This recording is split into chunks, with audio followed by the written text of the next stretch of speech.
Hello and welcome to the Black Ponder. I'm Neil Trotter. Today we're going to be talking about one of the most popular philosophical books ever written. Well, it's true.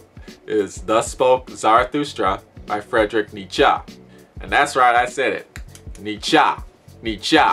Nietzsche. I know some people have been getting a little butthurt because of the way my habit of pronouncing Friedrich Nietzsche's name, which is Nietzsche.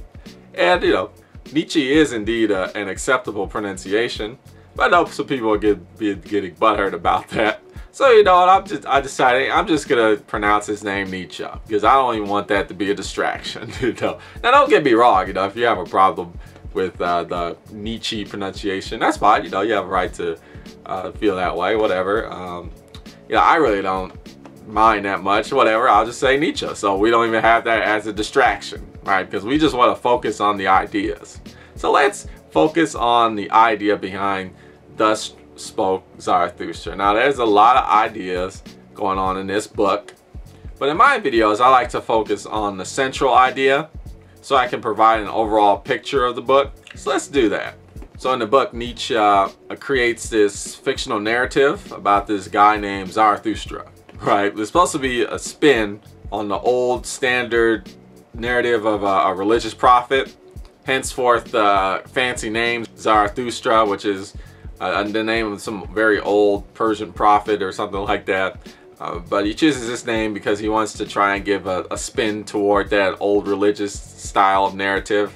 So Zarathustra is living a normal life in the village, and then all of a sudden he decides, you know what, I'm just gonna bounce. I'm gonna leave the city and I'm just gonna go live in the mountains. That's what I'm gonna do. I'm just gonna leave everything behind. I'm just gonna go to the mountains by myself and just chill and see what I can learn. And that's what he did. He went up to the mountains and he lived there for about 10 years. And then after 10 years, he decided, you know, I'm gonna go back. I'm gonna go back down and to see what people are doing, and maybe I can share some things that I learned while living up here in the mountains, because I learned a lot. And that's what he did. So he went down and eventually he goes back to a village, a city, and in this city a spectacle is taking place. This is the first like real major thing that happens in the book, pretty much. The spectacle is this tightrope walker is doing his thing. He's doing a stunt. There's these two towers, right, and there's a rope in between the two towers, and the tightrope walker is about to come out with his balancing pole and walk across the rope and do his cool tightrope walking stunt. So Zarathustra sees this and he uses that as a metaphor, and he talks to the people who are listening. And one of the first things he talks about is the idea of the Superman or the Uberman, or whatever, however you want to pronounce it.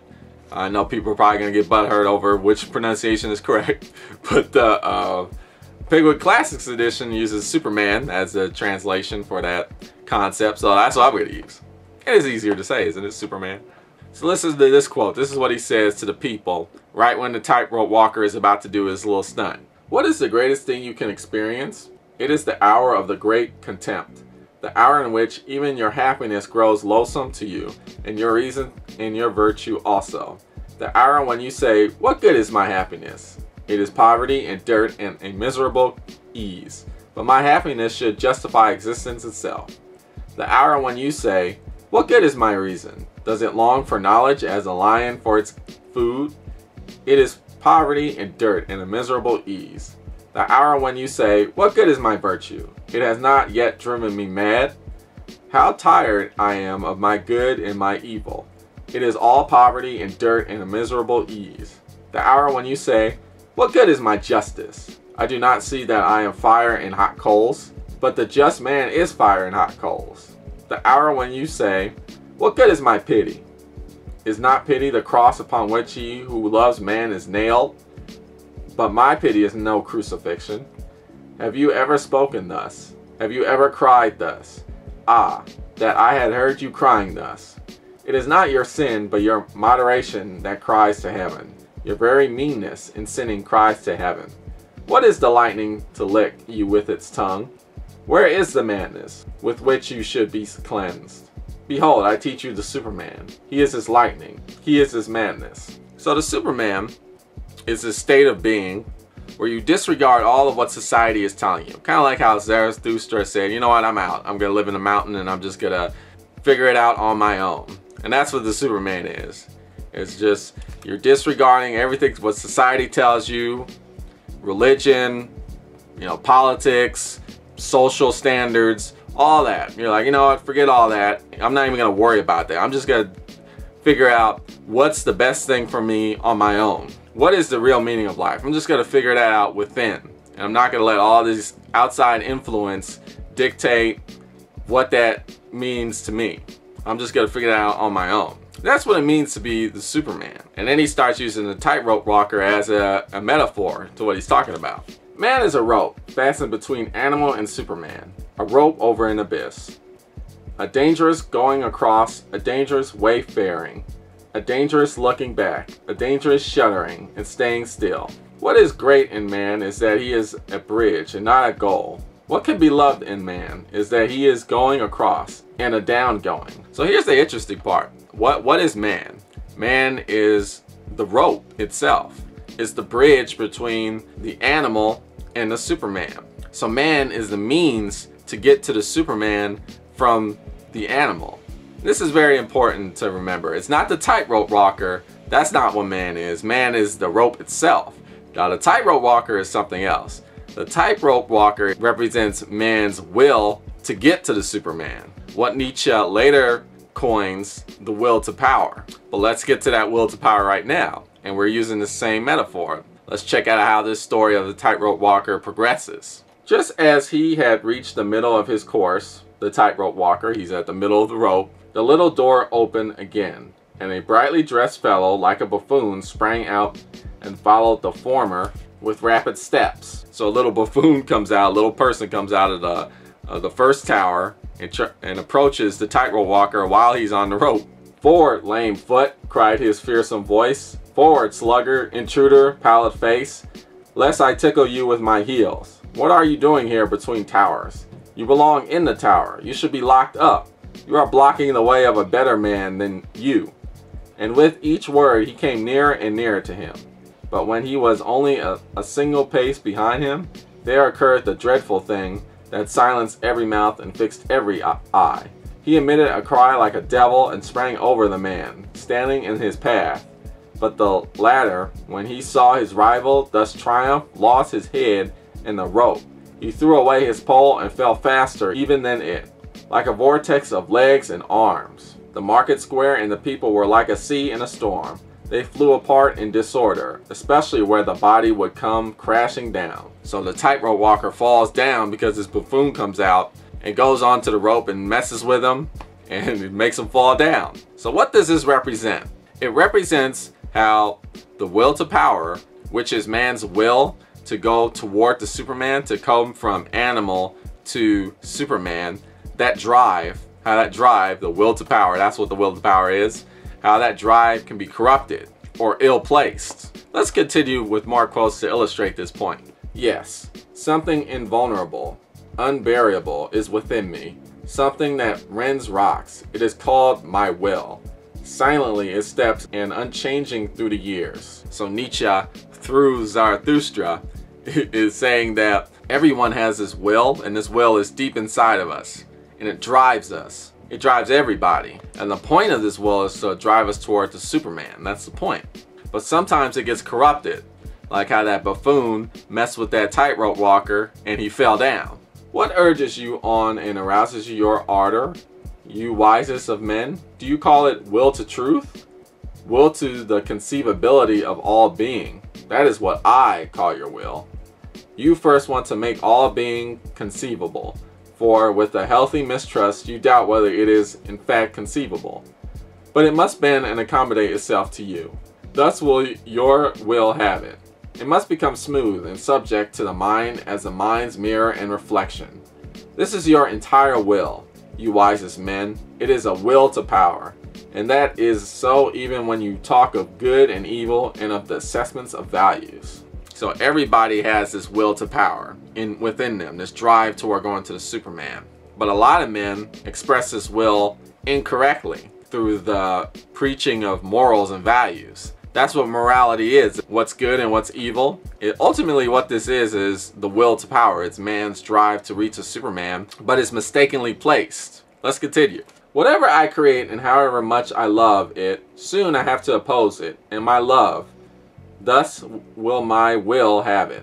Unchanging good and evil does not exist. From out of themselves they must overcome themselves again and again. You exert power with your values and doctrines of good and evil, you assessors of values, and this is your hidden love, and the glittering, trembling, and overflowing of your souls. So this is what Zarathustra spoke, right?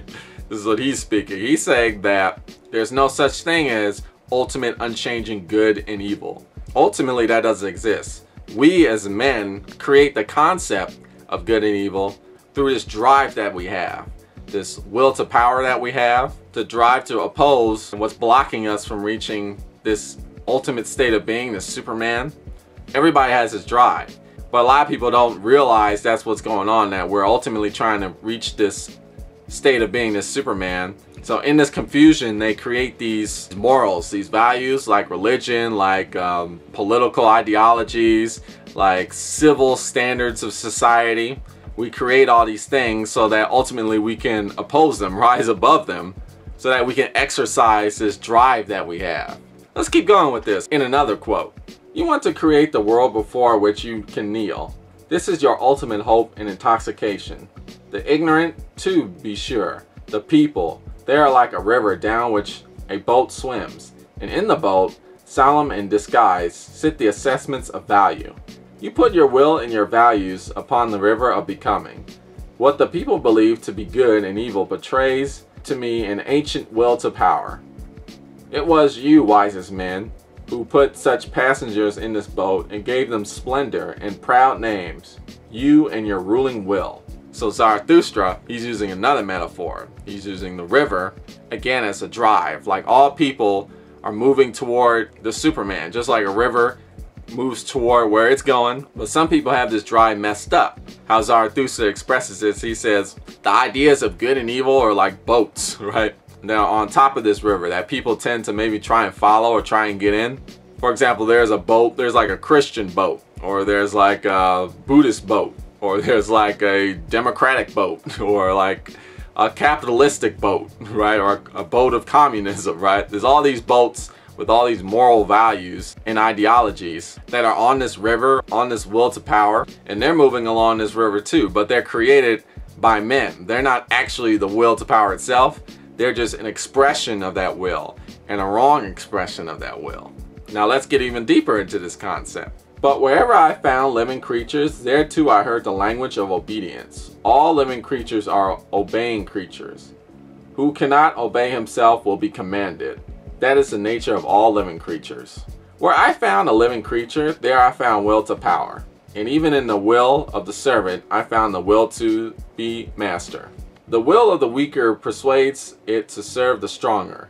Its will wants to be master over those weaker still.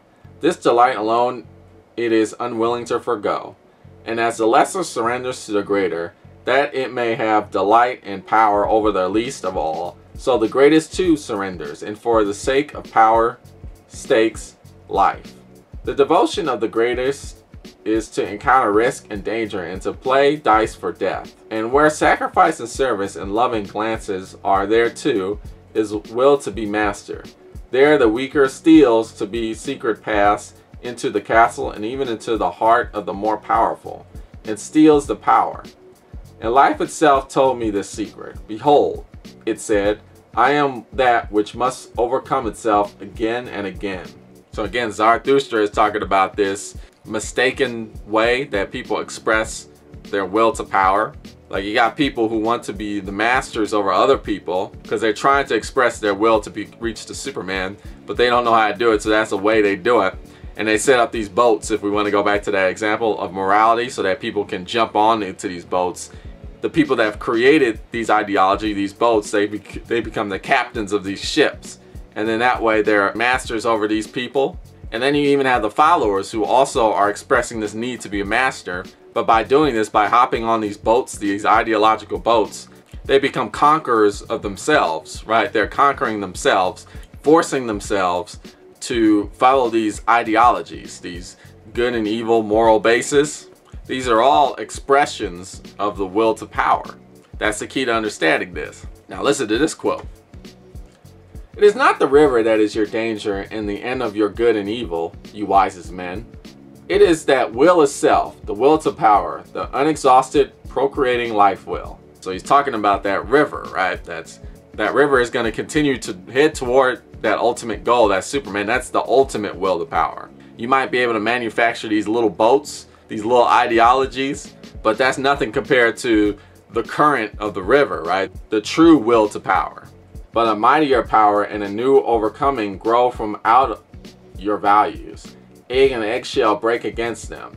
And he who has to be a creator in good and evil truly has first to be a destroyer and break values. Thus the greatest evil belongs with the greatest good.